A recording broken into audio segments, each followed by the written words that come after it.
The second largest streetcar system in Minnesota served Duluth and Superior, Wisconsin. The Duluth Street Railway was controlled by the owners of Twin City Rapid Transit, which built almost all of its streetcars. Duluth Superior was less densely populated than Minneapolis-St. Paul, which made it harder to make a profit. Buses replaced the last of the streetcars in 1939. This video, thanks to rare film footage, gives us a glimpse of what it was like. This 1930s film from the Minnesota Historical Society shows winter traffic conditions in Duluth. We start out on Superior Street.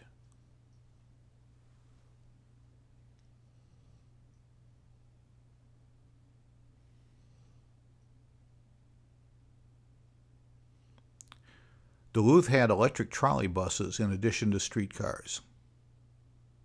Now we have a sequence in West Duluth. This is on Central Avenue.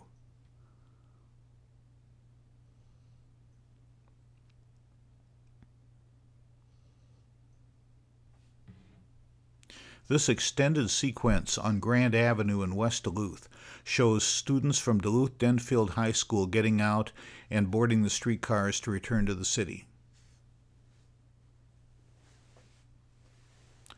Grand Avenue was Highway 23.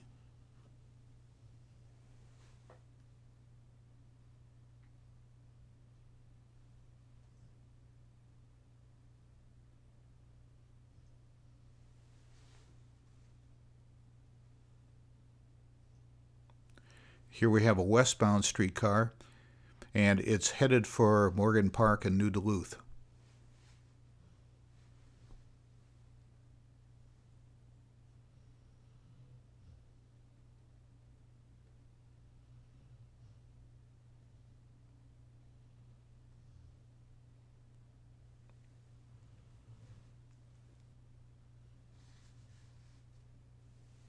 Note the Greyhound bus headed for Minneapolis, probably. During the streetcar era, a common complaint by automobile drivers in the winter was that the narrow tires of their cars would get stuck in the ruts formed by the streetcar tracks. The rails were slippery and made it hard to get traction. An accident has blocked the streets. Streetcars were unable to detour. Fast forward to 1939, these color films were taken in the very last year of the streetcars. We're downtown on Superior Street.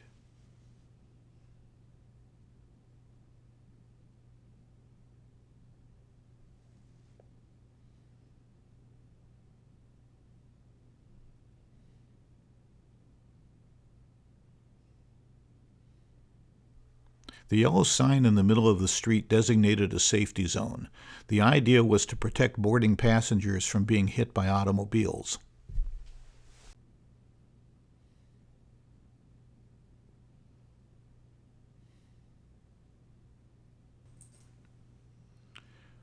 This shot looking west on East 4th Street shows a Woodland Avenue car.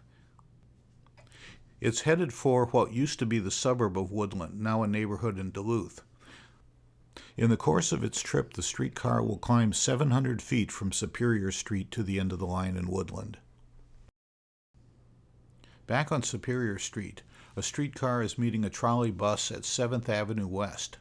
This was the location of the base of the famous Incline that went to the top of the hill.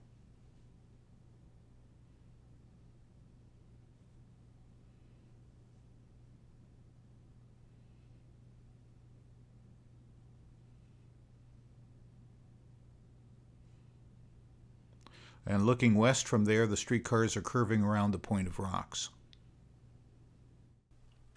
The most famous feature of the Duluth streetcar system was the Incline Railway. Occupying the platted but vacant right-of-way of 7th Avenue West, it climbed 520 feet from Superior Street to 8th Street. Along the way, it stopped at 5 intermediate stations to serve hillside residents. At the top, it connected with the isolated Highland streetcar line. About half the riders used it for transportation, and the rest rode to the top for the panoramic view. It closed in 1939. This video shows how it looked at the end. Thanks to some vintage video from 1939, some in black and white and some in color, we can make a round trip from Superior Street to the top of the incline and back.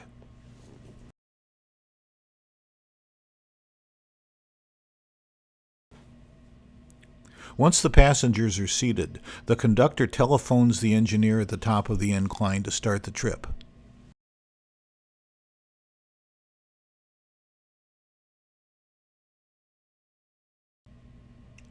Once the car leaves the bottom station, the other car simultaneously starts down from the top. The two are counterweighting each other.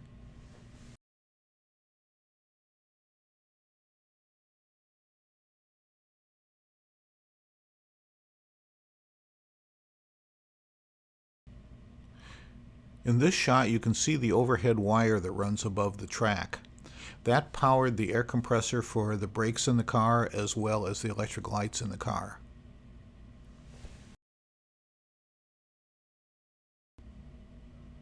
We're passing one of the intermediate stations on the line. They were located in between the two tracks.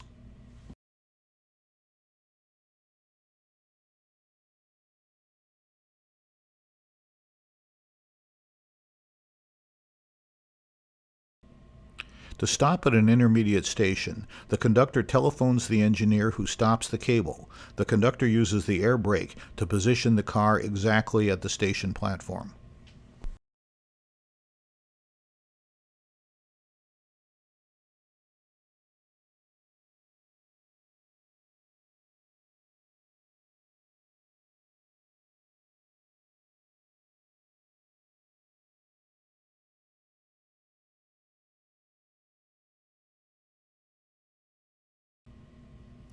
Reaching the top of the incline, all the remaining passengers disembark.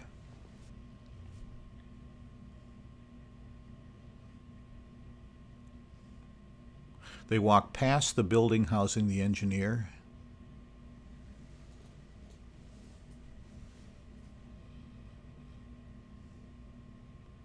Standing next to the top of the incline station, watching a car approach the top.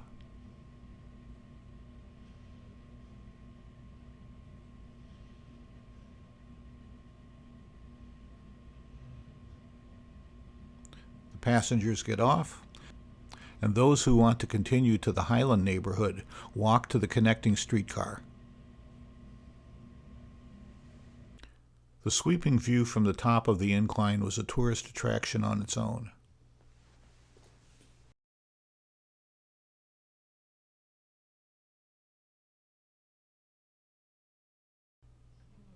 Viewed from the top, an incline car descends.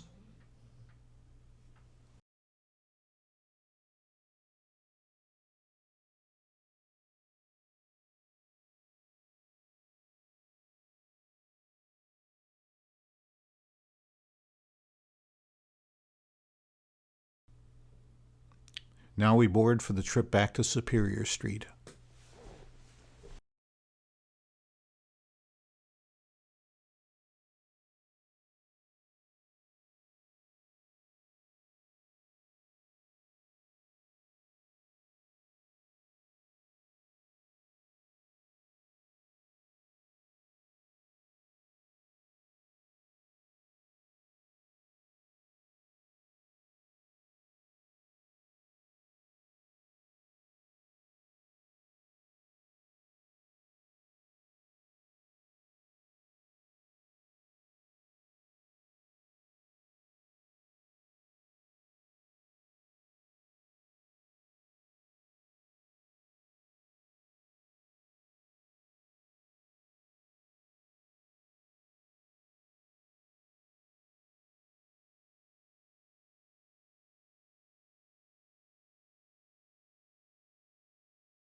The long, narrow station for Superior Street housed a newsstand in the back.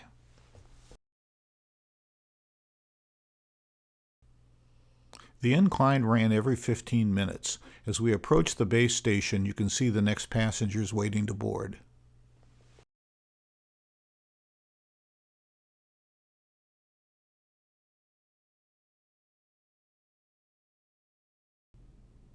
An Incline car crosses Mesaba Avenue, a short distance above Superior Street. Alongside the incline were sidewalks. The steep parts required stairways. The incline cars met each other at 4th Street Station.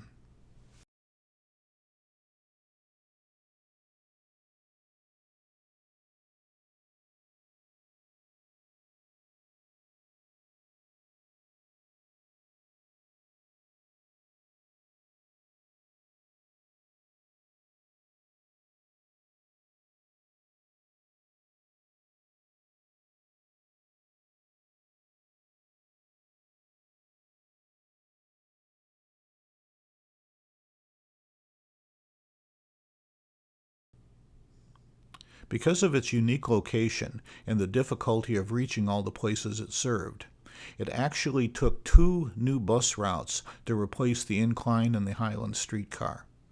Because of that, it lasted a little bit longer than the rest of the streetcar system, finally terminating in late 1939. Other than a few pieces of isolated sidewalk that followed the incline, no traces of it exist anymore.